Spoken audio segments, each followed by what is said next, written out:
Hindi nila ito sasabihin sa'yo sa iyong regular na pagbisita sa doktor. Ngunit hayaan ninyong maging prangka ako kung itinigil mo na ang masturbasyon sa iyong pagtanda.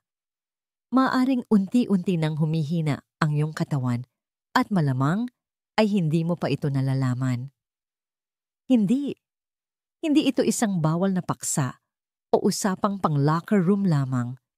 Ito ay tunay na katotohanang klinikal at pisyolohikal at ang mga kahihinatnan ng pagbabaliwala sa katotohanang ito ay maaaring maging mapanira hindi lamang sa iyong kalusugang sexual, kundi sa iyong utak, puso, tulog, immune system, at maging sa iyong pagkakakilanlan. Ang pangalan ko ay Dr. Carlos Santos, isang urologist at espesyalista sa kalusugan ng kalalakihan na may higit sa 30 taong karanasan sa pagtatrabaho sa mga matatandang pasyente sa buong bansa. Ginugol ko ang aking karera sa pag-aaral kung paano nagbabago ang katawan habang tayo ay tumatanda, lalo na pagdating sa intimacy, hormones at pangmatagalang sigla. At isa sa mga pinakamalaking tahimik na banta na aking nakita ay ito, napakaraming matatanda ang pinababayaan ang kanilang kalusugang sexual at kasama nito, isang pangunahing susi sa kanilang pangkalahatang kapakanan. Ito ang maaaring ikagulat mo. Ang masturbasyon ay hindi lamang isang natirang ugali mula sa iyong kabataan. Ito ay isa sa mga pinakamakapangyarihang kasangkapan na mayroon pa ang iyong tumatandang katawan upang ayusin ang iyong mga hormone, palakasin ang iyong utak, protektahan ang iyong prostate, at labanan pa ang depresyon. At kung itinigil mo na ito o hindi ka kailanman nagsimula, ang kapalit na binabayaran mo ay maaaring mas mataas kaysa sa iyong inaakala. Sa mga susunod na sandali, ipapaliwanag ko sa iyo kung ano talaga ang nangyayari sa loob ng iyong katawan kapag itinigil mo ang masturbasyon sa pagtanda. At ang ibabahagi ko ay maaaring ganap na magbago sa iyong pagtingin sa iyong kalusugan at sa iyong sarili mula sa sandaling ito.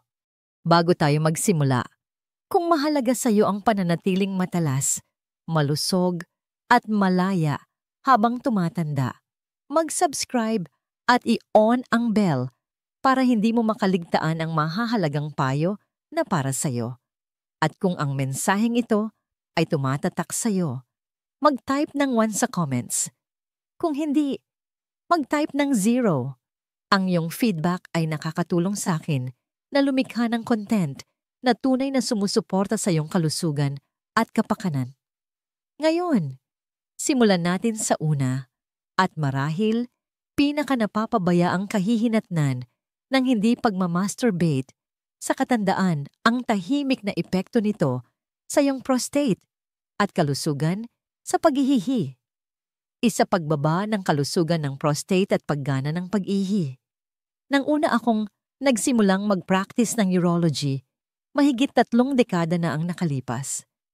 Hindi ko inaasahan na maraming pasyente ang magbubukas ng loob tungkol sa isang bagay na napakapribado, ngunit napakahalaga sa kanilang kalusugan, ang tahimik na pagkawala ng mga gawaing sexual sa kanilang pagtanda. Isang lalaki ang malinaw kong natatandaan na nakaupo sa aking harapan at sinabing, "Doc, akala ko kasi hindi ko na kailangan ang bahaging yon ng buhay." Siya ay nasa early 70s, malusog. Matalas ang isip, ngunit gumigising siya ng 4 o 5 beses sa isang gabi para lang umihi. At hindi niya maintindihan kung bakit. Ang hindi niya alam at kung ano ang hindi napapagtanto ng karamihan sa mga lalaki ay ang regular na pag-ejaculate kahit sa pamamagitan ng masturbasyon ay may mahalagang papel sa pagpapanatili ng tamang paggana ng prostate. Ang prostate ay hindi lang isang glandulang nakatambay sa katawan. Ito ay isang buhay at dinamikong organo. Naglalabas ito ng fluid, lumalaki at lumiliit. At tulad ng anumang sistema, ito ay nagdurusa kapag napabayaan. kung walang regular na stimulation at paglalabas. Ang fluid sa prostate ay maaaring maipon. Ang pagkaipon na ito ay lumilikha ng perpektong kapaligiran para sa pamamaga, paglaki, at sa huli. Ang uri ng presyon na nakakagambala, sa lahat mula sa pag-ihi hanggang sa sexual performance, maaari mo itong maramdaman bilang isang mabigat na pantog, mahinang daloy ng ihi, o isang hindi komportabling pakiramdam ng kapunuan, hindi nawawala. Ito ay hindi lamang mga abala, ito ay mga maagang babala. At narito ang mapanganib na bahagi ang talamak na pagsisikip ng prostate ay maaaring tahimik na lumala at maging mas seryosong kondisyon tulad ng benign prostatic hyperplasia o BPH na nakakaapekto sa halos 55% ng mga lalaki na higit sa 70 taong gulang. Kung hindi ito mapapansin, maaari itong humantong sa urinary retention, infection sa pantog, at maging sa pangangailangan ng catheterization. Ang lalaking nabanggit ko kanina. Sa huli ay kinailangan siyang operahan upang maibsan ang presyon, isang bagay na kung natugunan lang natin ng mas maaga sa pamamagitan ng simple at tuloy-tuloy na mga gawi, ay maaaring naiwasan. Ang regular na pag-ejaculate ay tumutulong na linisin ang prostate, alisin ang mga lumang fluid, at bawasan ang panganib ng pagkaipon. Sa katunayan, ipinakita ng mga pag-aaral na ang mga lalaking nag-e-ejaculate ng 20 beses o higit pa sa isang buwan ay mas mababa ang tsansang magkaroon ng cancer sa prostate kaysa sa mga hindi. At hayaan ninyong linawin ko, hindi natin pinag-uusapan ang pagbabalik sa kabataan o anumang uri ng obsessive na pag-uugali. Ito ay hindi tungkol sa pantasya. Ito ay tungkol sa paggana, tungkol sa paggamit ng iyong biyolohiya upang protektahan ang iyong katawan sa pinakasimple at pinakanatural na paraan. Kapag itinigil mo ang masturbasyon sa pagtanda, hindi mo lang binabaliwala ang kasiyahan, isinasapanganib mo ang sakit, pamamaga, at unti-unting pagkawala ng kontrol sa isa sa mga pinakapangunahing paggana ng tao, ang pag-ihi. Nagkaroon ako ng mga pasyente na natakot ng umalis ng bahay dahil hindi nila mapagkatiwalaan ang kanilang pantog. Nakita ko ang mga malalakas at mapagmalaking lalaki na nauwi sa mga gabing walang tulog at pagkabalisa sa araw dahil sa isang kondisyon na maaaring napamahalaan o naiwasan sa pamamagitan lamang ng regular na self-stimulation. At oo, mayroon din itong epekto sa isip, ang pagkawala ng kontrol sa iyong katawan. Sa ganitong paraan, ang pangangailangang magplano ng mga paghinto para sa banyo, ang takot sa mahahabang biyahe, ang paggising kada 2 oras sa gabi ay unti-unting kumakain sa iyong pakiramdam ng kalayaan. Hindi lang ito tungkol sa iyong prostate, ito ay tungkol sa iyong kalayaan. Ngunit dito ito nagiging mas nakakagulat dahil kung ano ang nagsisimula sa prostate ay hindi nananatili doon. Ang susunod na kahihinatnan ay nakakaapekto hindi lang sa iyong katawan, kundi sa iyong utak. At kapag ito ay nagsimula, maaari nitong baguhin ang paraan ng iyong pag-iisip, pakiramdam, at pag-alala minsan sa mga paraang mahirap ng ibalik. Pag-usapan natin kung ano ang nangyayari sa iyong kalinawan ng isip at pag-iisip kapag nawala ang self-stimulation sa iyong routine. Kung nandito ka pa rin at ang mga pananaw na ito ay tumatatak sa iyo, i-type ang numerong 1 sa comments.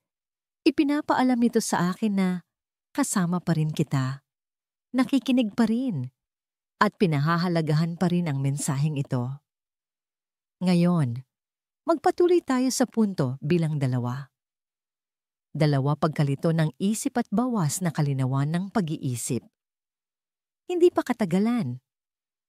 Isang pasyente sa kanyang late 60s ang nagpatingin sa akin. Hindi siya nagrereklamo tungkol sa kanyang prostate o sa kanyang antas ng enerhiya. Sinabi niya lang ang isang bagay na tumatak sa akin, "Doc, hindi ko na maramdaman ang sarili ko. Pumapasok ako sa isang silid at nakakalimutan ko kung bakit ako nandoon. Nawawala ang takbo ng isip ko sa kalagitnaan ng pangungusap. Dati, napakatalas ko. Ito na ba ang pagtanda?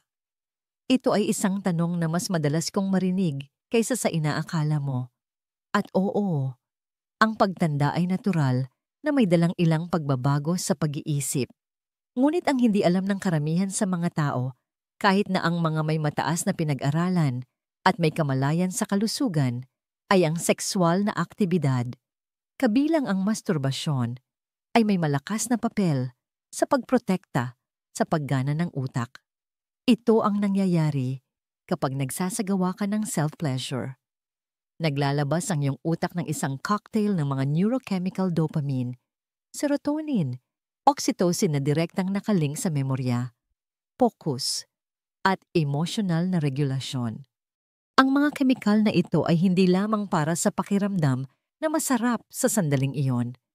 Tumutulong silang bumuo at magprotekta ng mga koneksyon sa neural. Pinasisigla nila ang daloy ng dugo sa utak. Binabawasan nila ang cortisol, ang stress hormone na sa mataas na halaga ay talagang nakakasira sa mga selula ng utak. Ngayon, kapag itinigil mo ang masturbasyon, lalo na sa loob ng mahabang panahon, ang mga natural na pag-agos ng kemikal na nagpoprotekta sa utak ay nagiging mas madalang. Sa paglipas ng panahon, maaari nitong mapurol ang iyong talas ng isip. Maaari mong mapansin na mas mahirap mag-concentrate, mas mahirap magproseso ng impormasyon, o mas mahirap makaramdam ng motibasyon. Hindi ito nangyayari sa isang gabi. Dahan-dahan itong pumapasok. Una, nakakalimutan mo ang mga pangalan. Pagkatapos, nakakalimutan mo kung anong araw na. Pagkatapos, nagsisimula kang magduda sa iyong sariling isip at sa pagdududang iyon, isang mas masamang bagay ang maaaring mag-ugat takot.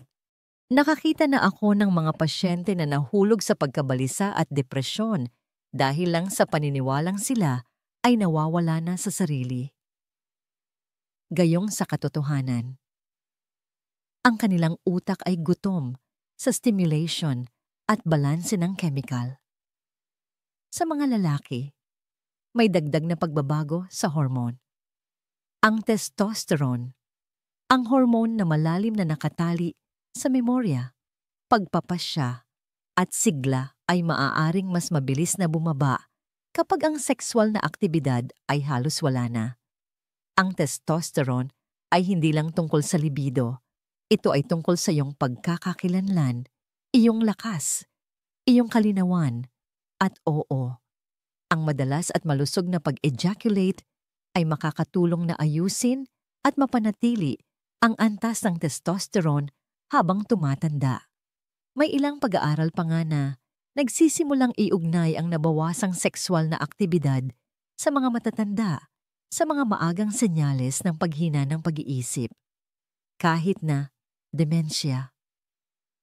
Ngayon, hindi ko sinasabing ang pagtigil sa masturbasyon ay nagdudulot ng Alzheimer's.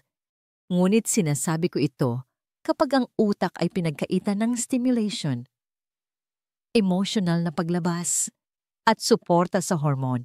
Ito ay nagiging mas mahina. Nawawala nito ang kanyang ritmo, ang kanyang katatagan, at para sa maraming tao, ang fog o ulap sa isipan ay nagiging sapat na makapal upang baguhin ang paraan ng kanilang pamumuhay, kung paano sila nakikipag-ugnayan, kung paano sila nag-iisip, kung paano nila tinitingnan ang kanilang sarili. Isang lalaki ang nagsabi sa akin na tumigil na siyang pumunta sa kanyang chess club dahil hindi na siya makapag-focus sa laro. Isa naman, isang retiradong guro, ang nagsabing pakiramdam niya ay blanko siya tuwing umaga. Hindi ito mga problema sa memorya na nangangailangan ng gamot. Ito ay mga sintomas ng isang buhay na hindi konektado sa pisikal na intimacy, kahit sa sarili lamang. At narito ang nakakalungkot na bahagi ito ay may iwasan. Hindi mo kailangan ng mamahaling gamot o therapy. Minsan, Nagsisimula ito sa muling pagkonekta sa iyong katawan, sa pagbibigay dito ng atensyon na tahimik nitong hinahanap. Dahil kapag pinasisigla mo ang katawan, ginigising mo ang utak. Ngunit ang pagkawala ng talas ng isip ay isang bahagi lamang ng equation. Ang susunod na mangyayari kapag ang emosyonal na balanse ay nagsimulang gumuho at ang iyong mood ay nagsimulang bumagsak. Nang walang babala, ay maaaring mas banayad, mas mapanira, at mas mahirap pag-usapan. Tuklasin natin kung paano tahimik na nag-iimbita ng depresyon sa iyong pang-araw-araw na buhay ang pagtalikod sa self-intimacy. 3. Pinalalang depresyon at emosyonal na pamamanhid.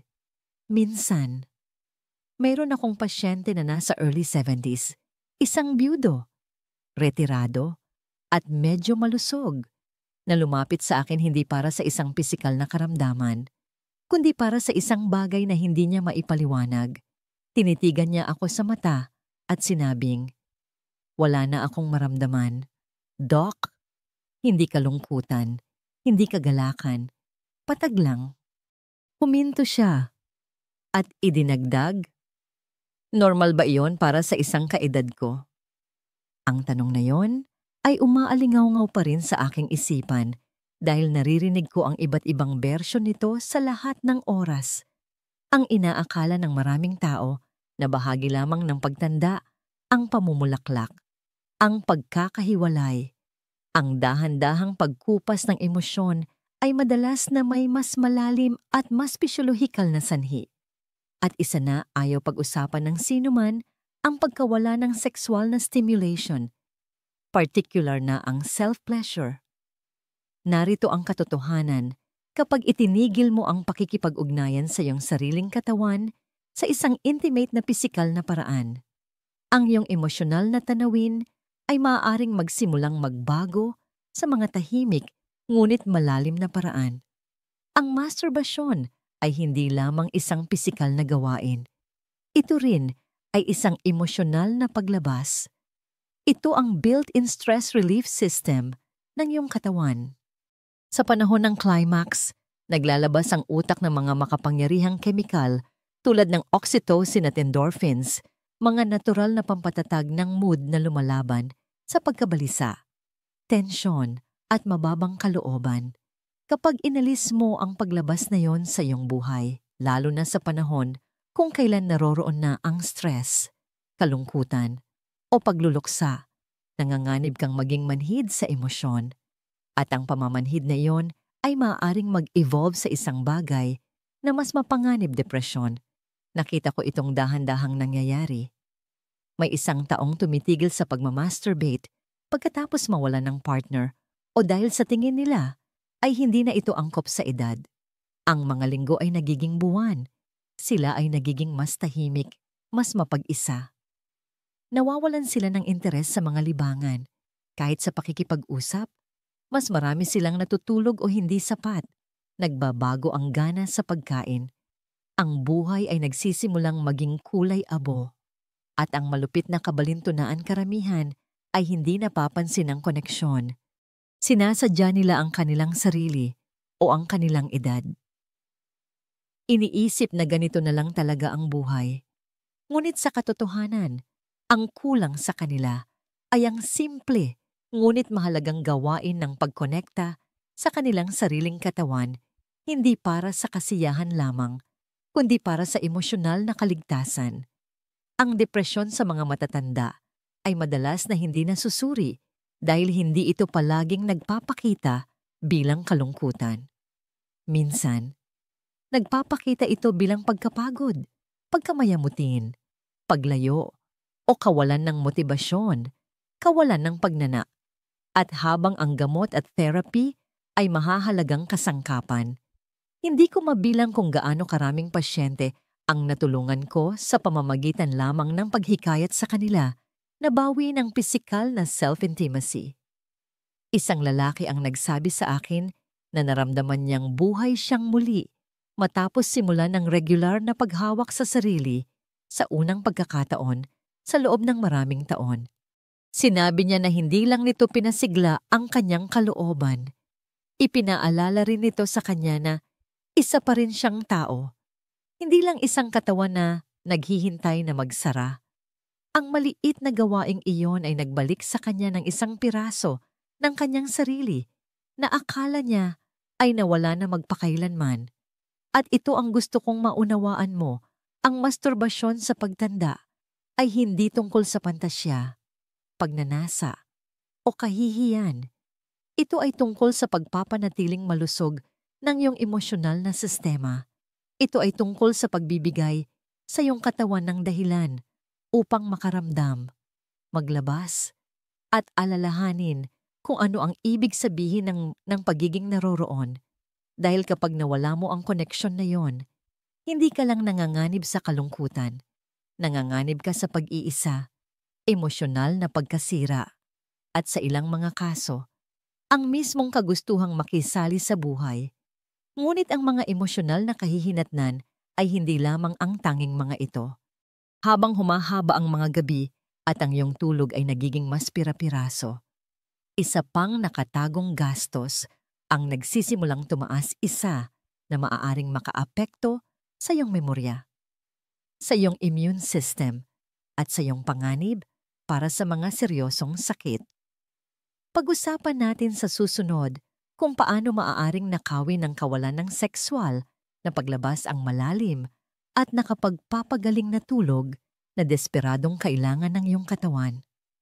Kung nanonood ka pa rin at nakikita mong makabuluhan ang mga pananaw na ito, i-type ang numerong 1 sa comments para ipaalam sa akin na narito ka at sumusunod.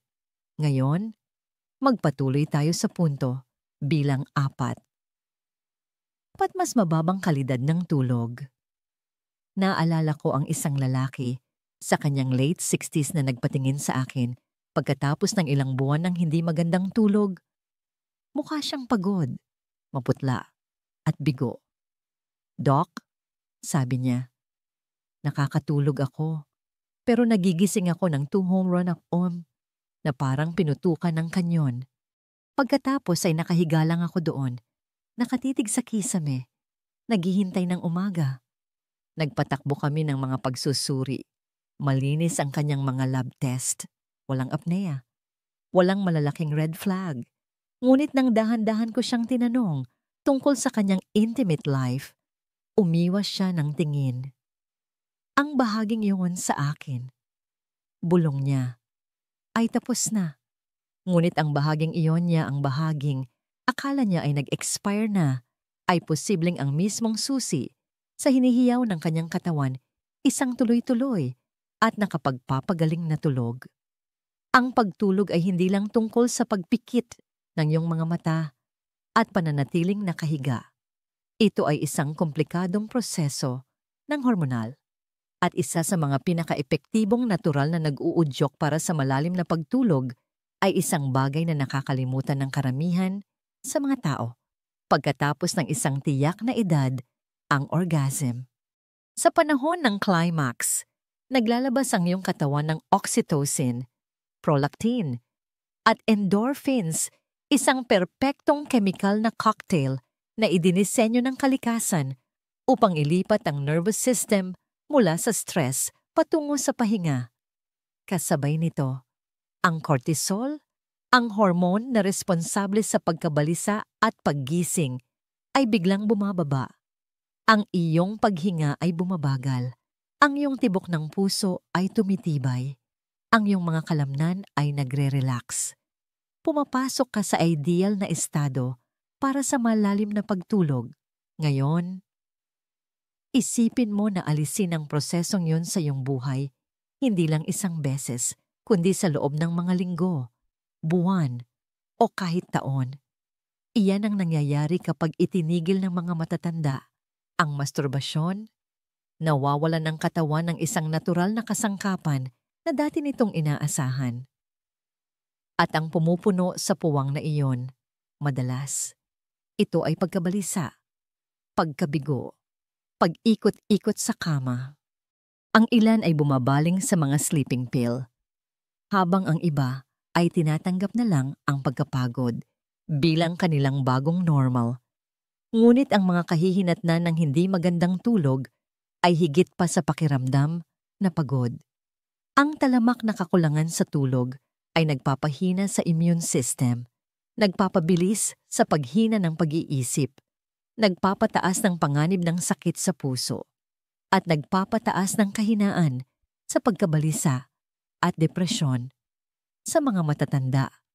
Nag-aambag din ito sa mga pagkahulog, problema sa memorya, at pagkawala ng kalayaan. Nakita ko ang mga pasyente na dating namumuhay ng aktibo at nakikisalamuha na unti-unting lumalayo. Hindi dahil sa anumang malubhang sakit, kundi dahil sobrang pagod na sila para gumana. At narito ang tunay na nakakaalarma, marami sa kanila ang hindi alam na nawawala. Sa kanila ang isang bagay na dating nakakatulong sa kanilang pagtulog, hindi isang gamot, hindi isang suplemento, kundi ang sariling built-in release valve ng kanilang katawan. Ang masturbation ay maaaring mukhang isang maliit, kahit na walang kabuluhang gawain.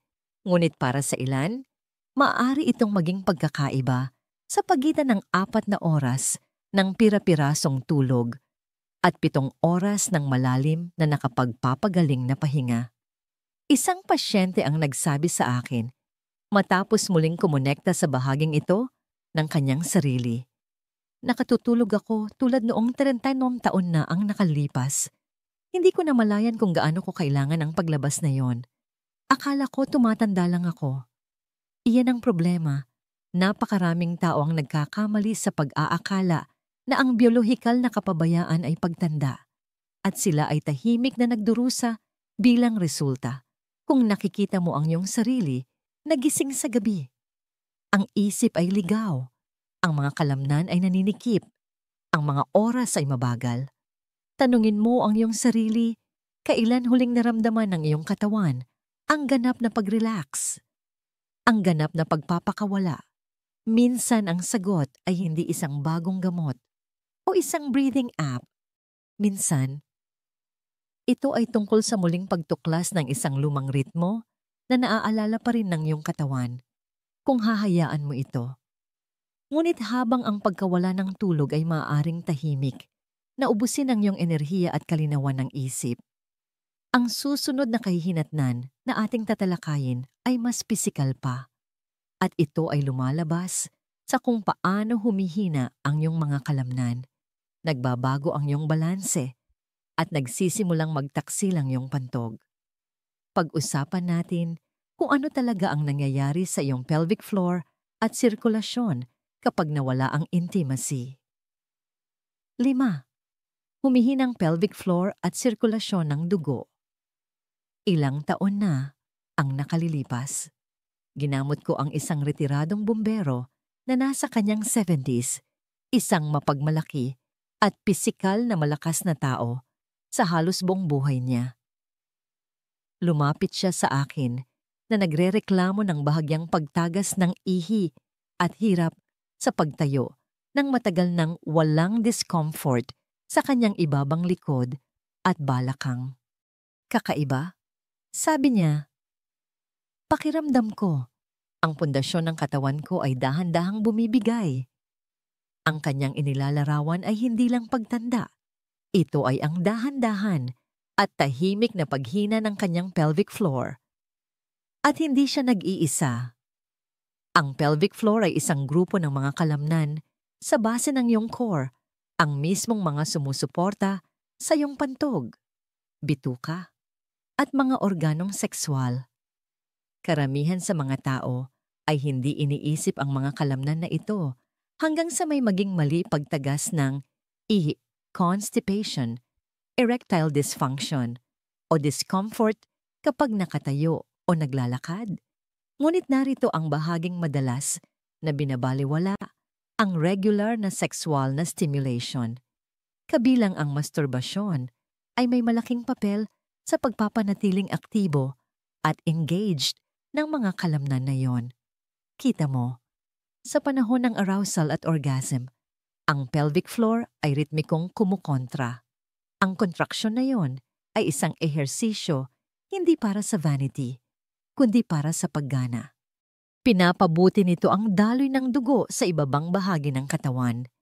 Pinalalakas ang panloob na sistema ng suporta at pinapanatili ang komunikasyon sa pagitan ng mga nerve at kalamnan. Hindi ito tungkol sa performance, ito ay tungkol sa preservation. Kapag itinigil mo ang regular na pagmamasturbate, ang mga kalamnan na iyon ay hindi lang tumatahimik, nagsisimula silang mag-atrophy. Ang daloy ng dugo ay bumabagal. Ang tissue ay nagiging hindi na gaanong nababanat. Ang tugon ng nerve ay kumukupas. At sa huli, maaari mong makita ang iyong sarili na nahihirapan sa mga sintomas na hindi mo inaasahan. Madalas na pag-ihi, bahagyang pagtulo pagkatapos umihi, hirap sa pagpigil ng utot, o kahit sakit habang kumikilos. Para sa mga lalaki, ito ay maaaring mga hulugan ng isang dramatikong pagbaba sa sexual function. Para sa mga babae, maaari itong humantong sa pagkatuyo, tensyon, at discomfort na nagiging hadlang sa lahat ng intimacy.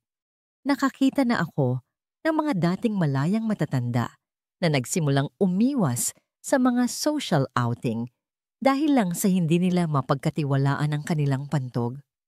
Nakita ko ang iba na napapahiya sa biglaang pagtagas kapag umuubo o bumabahin.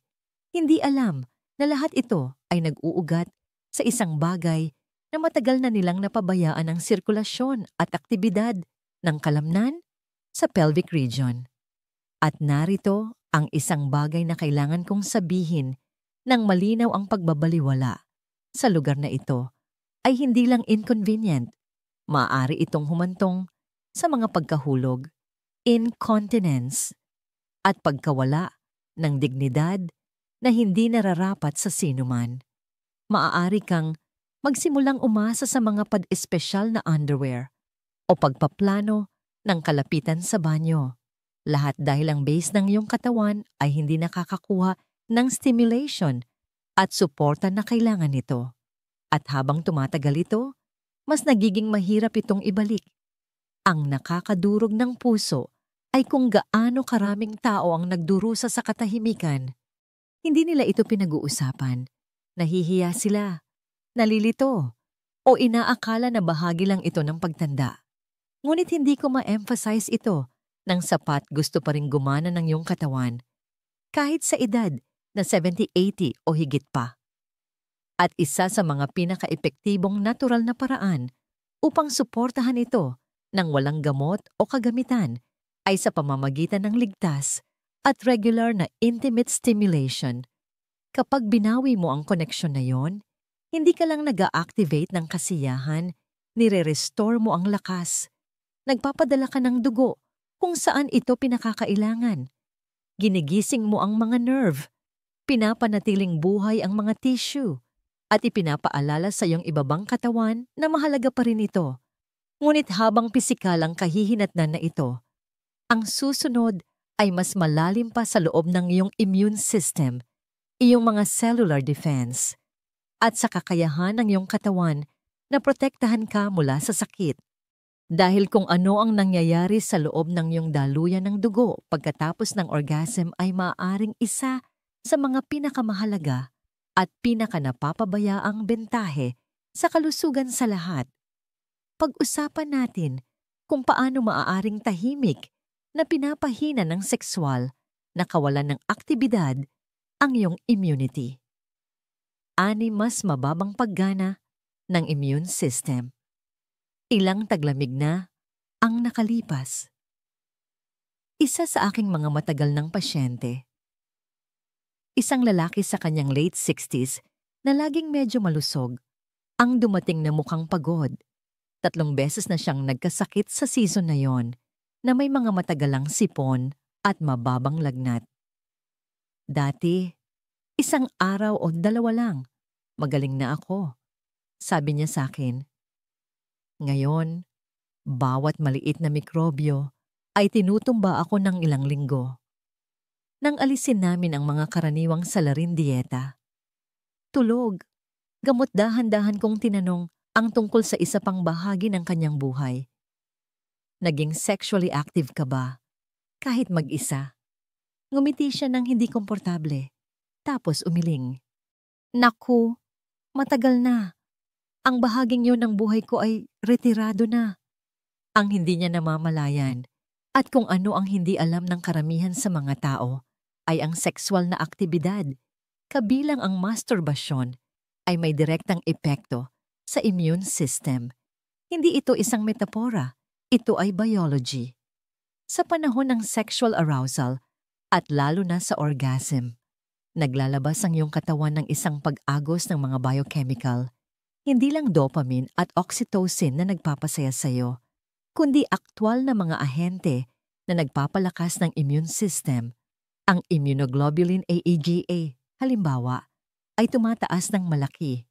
Ito ay isang pangunahing antibody na tumutulong na ipagtanggol ang iyong katawan laban sa mga virus, bakterya, at impeksyon, lalo na sa respiratory at digestive system. Ang mga endorphins ay inilalabas din na nagbabawas ng pamamaga at sumusuporta sa pagaling.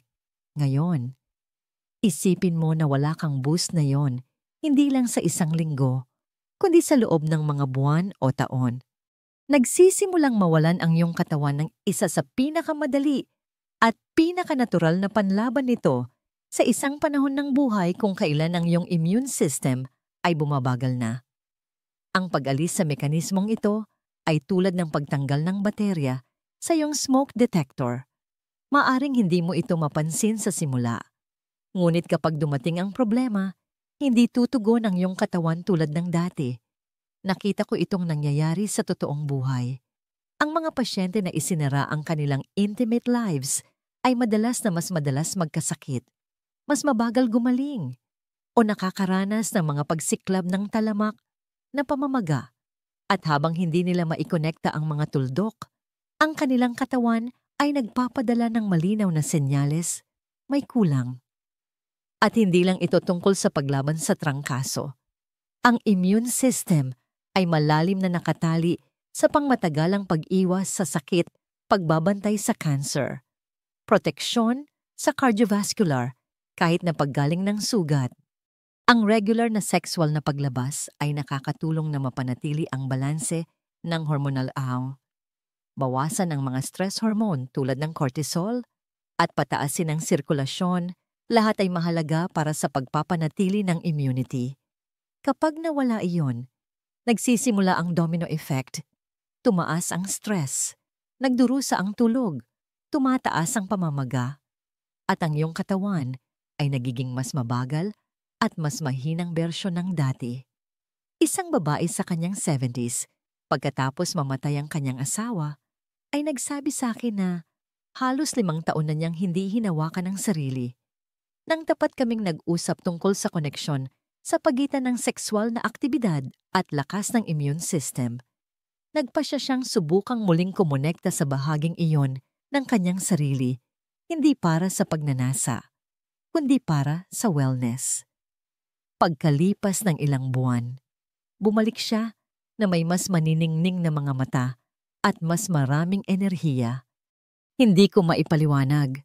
Sabi niya, pero pakiramdam ko mas buhay ako, na parang ang katawan ko ay kasama ko na ulit, hindi laban sa akin.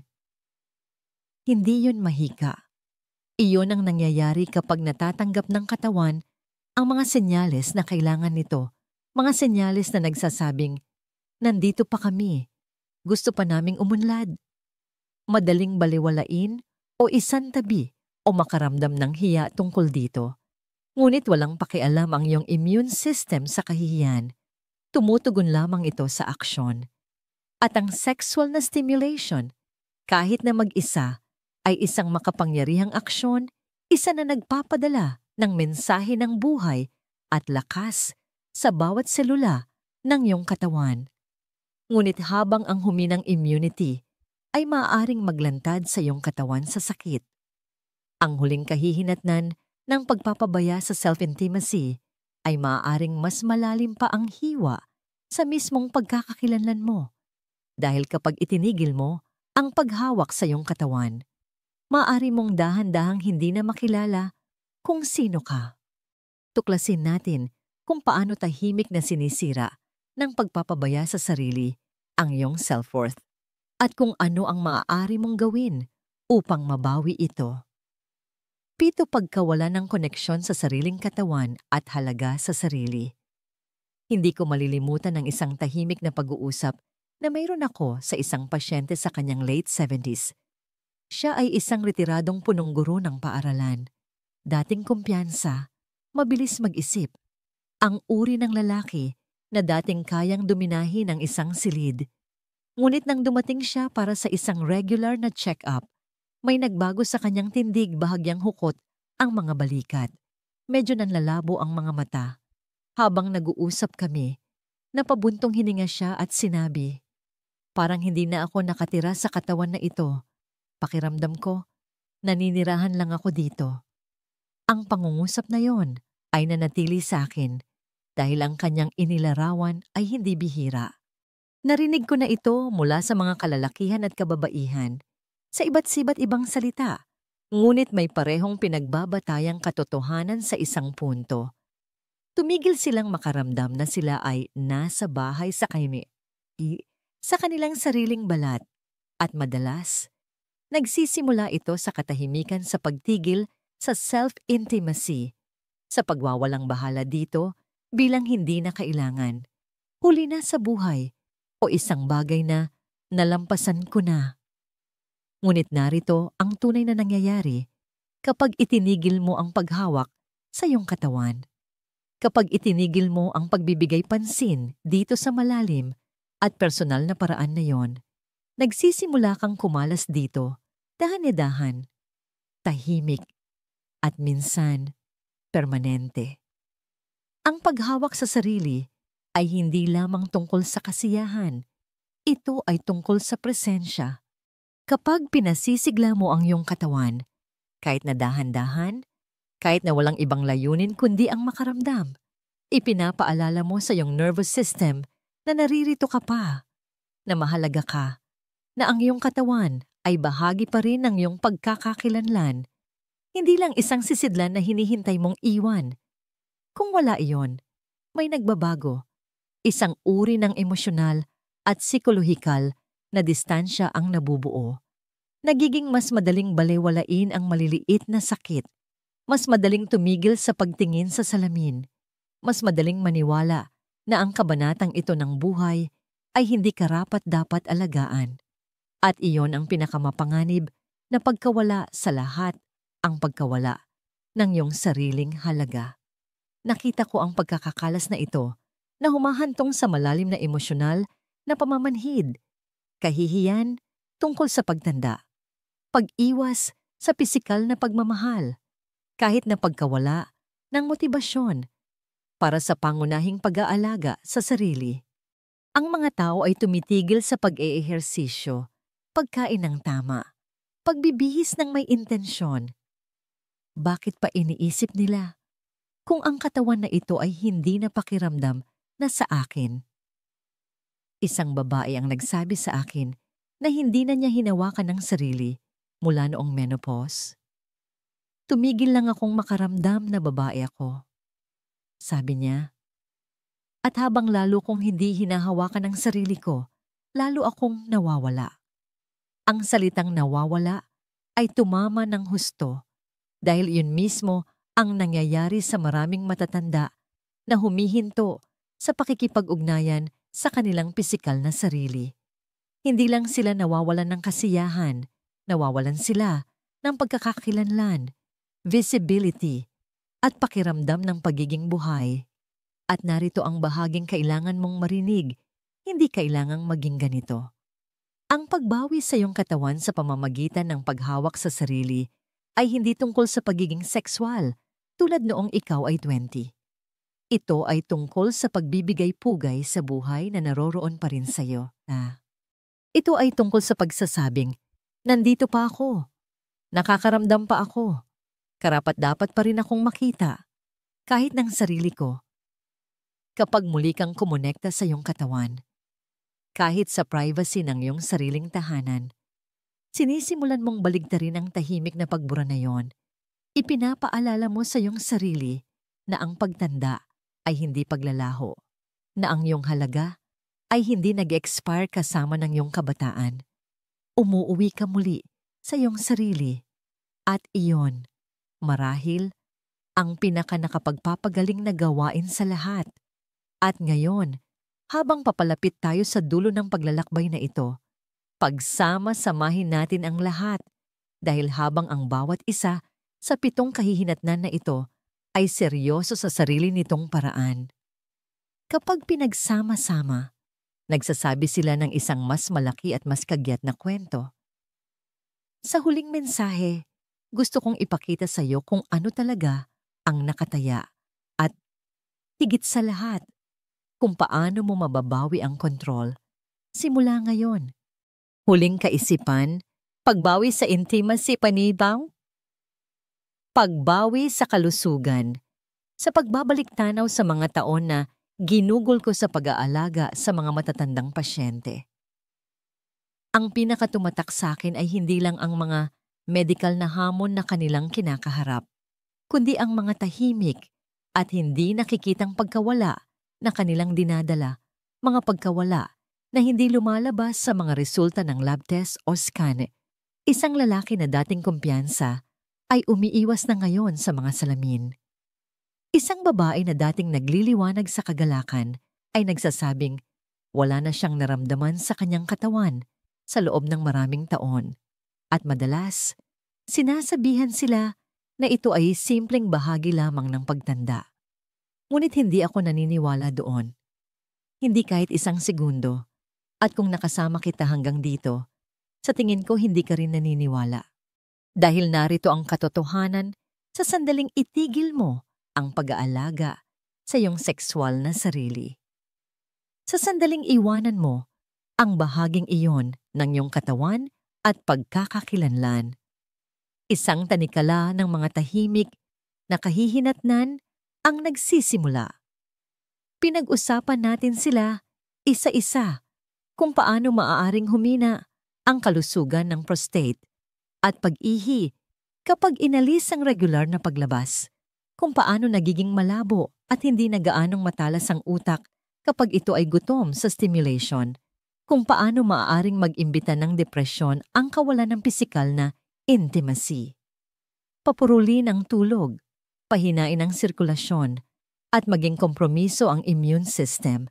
At marahil ang pinakamasakit sa lahat, kung paano ang pag-iwan sa pribado at personal na koneksyon sa iyong sariling katawan ay maaaring unti-unting kumain sa iyong pakiramdam ng halaga hanggang sa maramdaman mong estranghero ka na sa iyong sarili. Hindi ito maliliit na bagay. Hindi ito simpleng bahagi ng pagtanda. Ito ay mga babala na ang iyong katawan, isip, at espiritu ay humihingi ng iyong atensyon. Nakaupo na ako sa harap ng mga pasyente na nakaramdam ng pagkasira, pagkakahiwalay, pamamanhid, at nakita ko ang pagbabago sa kanilang mga mata kapag sinimulan nilang bawiin ang bahaging ito ng kanilang buhay. Hindi ito nangangailangan ng ibang tao. Hindi ito humihingi ng kabataan o perpektong kalusugan. Nangangailangan lamang ito ng pahintulot ang iyong pahintulot na makita ang iyong sarili bilang karapat-dapat sa intimacy. Kahit ngayon, lalo na ngayon, alam kong ito ay isang paksang iniiwasan ng maraming tao. Ang ilan ay nahihihiya. Ang iba ay hindi kailanman tinuruan na okay lang na alagaan ang kanilang sexual na kalusugan pagkatapos ng isang tiyak na edad. Ngunit gusto kong marinig mo ito mula sa isang doktor na naglakad sa landas na ito, kasama ang libu-libong kalalakihan at kababaihan. Hindi lang ito okay. Ito ay mahalaga. Ang masturbasyon sa pagtanda ay hindi tungkol sa pagpapakasasa.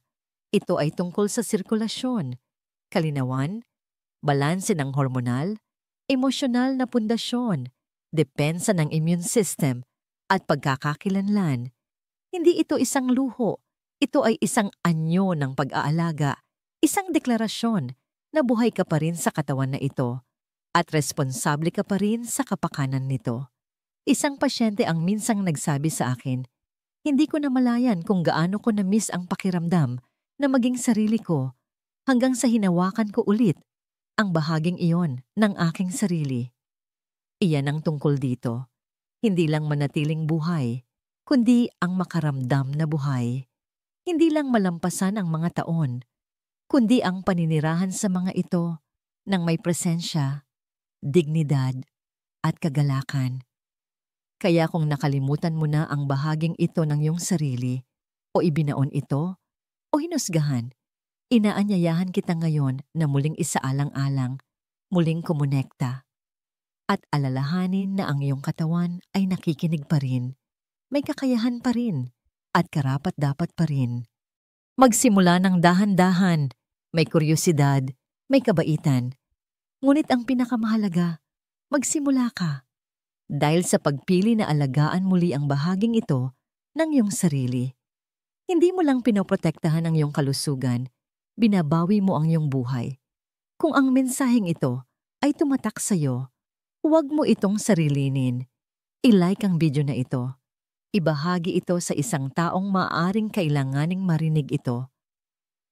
At mag-iwan ng komento sa ibaba upang ipaalam sa akin ang iyong mga iniisip. Sumasang-ayon ka man, hindi. O may mga tanong, mahalaga ang iyong boses. At ang iyong kwento ay maaaring makatulong sa iba na makaramdam na sila ay nakikita.